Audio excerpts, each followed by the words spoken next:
রথের মেলা মানেই পাঁপড় ভাজা, আর সেই পাঁপড় যদি বাড়িতেই মাত্র দুটি উপকরণ দিয়ে বানিয়ে সারা বছর সেই রথের মেলার পাঁপড়ের স্বাদ পাওয়া যায়, তাহলে কিন্তু মন্দ হয় না।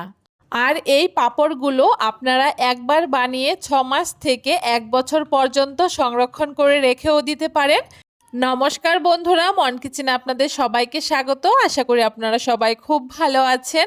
আজকে খুব সহজে কিভাবে রথের মেলার পাঁপড় বাড়িতে তৈরি করে নিয়েছি সেটাই শেয়ার করছি।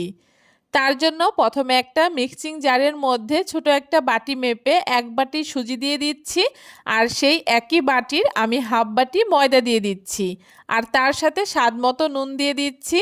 আপনারা সমস্ত কিছু আপনাদের পরিমাণ অনুযায়ী ব্যবহার করবেন, তবে যতটা সুজি তার হাফ পরিমাণে ময়দা ব্যবহার করতে হবে।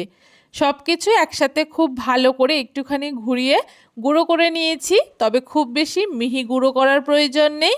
এখন এই সুজির মিশ্রণটাকে আমি একটা গামলার মধ্যে ঢেলে তার মধ্যে হাফ চামচ মতো সাদা জিরে দিয়ে দিয়েছি, আর ঝালের জন্য চিলি ফ্লেক্স দিয়ে দিয়েছি। আর এখানে আপনারা চাইলে কিন্তু সামান্য একটু ধনেপাতা কুচিও ব্যবহার করতে পারেন।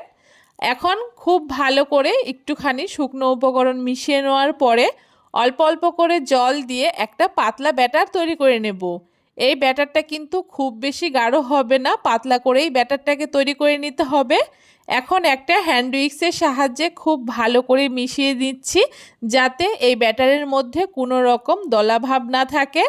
অবশ্যই এই দিকে খেয়াল রাখবেন, যদি ব্যাটারটা একটু দলা দলা হয় সেক্ষেত্রে কিন্তু পাঁপড়গুলো ভালো হবে না, আর ভাজার পরে কিন্তু পাঁপড়গুলো ফুলবেও না। তাই খুব ভালো করে এই ব্যাটারটাকে তৈরি করে নিতে হবে। খুব ভালো করে বেশ কিছুক্ষণ মিশিয়ে নেওয়ার পরে একটু পাতলা করে ব্যাটারটাকে আমি তৈরি করে নিয়েছি। ব্যাটারটা কিন্তু আমার এখনও অনেকটাই গাঢ় আছে, আরও কিছুটা জল আমি এখানে ব্যবহার করেছি, আর তারপরে দেখুন খুব সুন্দর পাতলা একটা ব্যাটার তৈরি হয়ে গেছে। পাঁপড় তৈরি করার জন্য ব্যাটারটা আমার একদম তৈরি হয়ে গেছে। এখন পাঁপড় বানানোর জন্য এখানে মিডিয়াম সাইজের একটা থালা নিয়ে নিয়েছি। আপনারা চাইলে ছোট বড় যে কোনো সাইজের করে পাঁপড়গুলোকে তৈরি করে নিতে পারেন। এখানে আমি একটু বড় করেই তৈরি করব, তাই মিডিয়াম সাইজের একটা থালার উপরে খুব ভালো করে তেল মাখিয়ে নিয়েছি, আর তারপরে 1 চামচ ব্যাটার দিয়ে খুব ভালো করে চারদিকে ছড়িয়ে দিয়েছি।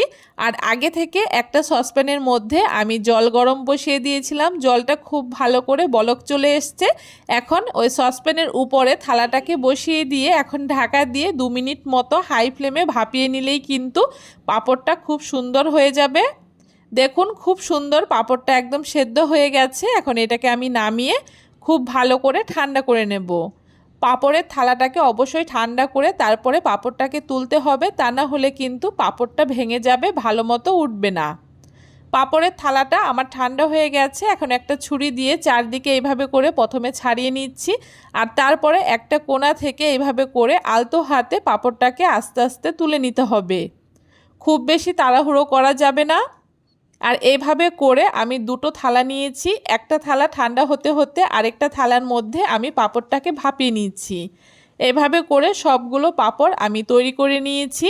আর পাঁপড়গুলো কত সুন্দর হয়েছে দেখে নিশ্চয়ই বুঝতে পারছেন। সবগুলো পাঁপড় একই রকমভাবে তৈরি করে নেওয়ার পরে এখন রোদের মধ্যে আমি পাঁপড়গুলোকে শুকিয়ে নিচ্ছি। আপনাদের হাতে সময় থাকলে পাখার হাওয়ায়ও কিন্তু খুব ভালো করে পাঁপড়গুলোকে শুকিয়ে নিতে পারেন, তবে সেক্ষেত্রে একটু সময়টা বেশি লাগবে। 2 দিন খুব ভালো করে রোদে দেওয়ার পরে দেখুন পাঁপড়গুলো কিন্তু আমার একদম মুচমুচে হয়ে গেছে। এখন পাঁপড়গুলোকে ভেজে নেব। তার জন্য কড়াইতে পরিমাণ মতো তেল দিয়ে দিয়েছি। তেলটা হালকা একটু গরম করে নেওয়ার পরে উনানের আঁচটাকে মিডিয়ামে রেখে এখন এক একটা করে পাঁপড় দিয়ে দিচ্ছি। আর এইভাবে করে একটুখানি নেড়ে দিলেই কিন্তু দেখবেন পাঁপড়গুলো আস্তে আস্তে খুব সুন্দর ফুলে উঠছে। দেখুন পাঁপড়টা কত সুন্দর ফুলে উঠেছে আর একদম মুচমুচে হয়েছে। এইভাবে করে আপনাদের যতটা লাল করার পছন্দ ততটা লাল করে পাঁপড়টাকে ভেজে খুব ভালো করে তেল ঝরিয়ে তুলে নিতে হবে।